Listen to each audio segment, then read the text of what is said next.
Mheshimiwa Tundu Lissu, mwenyekiti wa Chama cha Demokrasia na Maendeleo, tayari ameshaunda kamati kuu kwa ajili ya kuteua wagombea katika majimbo tofauti na katika nafasi tofauti.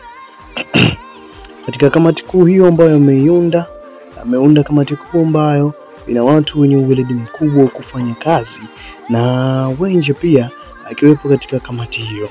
Mwenyekiti Tundu Lissu amelenga kuwaleta hao wenye uweledi mkubwa katika kazi ili kuimarisha ubora wa viongozi ambao watachaguliwa, lakini pia kuimarisha utendekaji kazi wa shughuli zote zinazoendelea katika uchaguzi wa mwaka 2025 ambao utafanyika Oktoba ya mwezi huu wa mwaka huu 2025.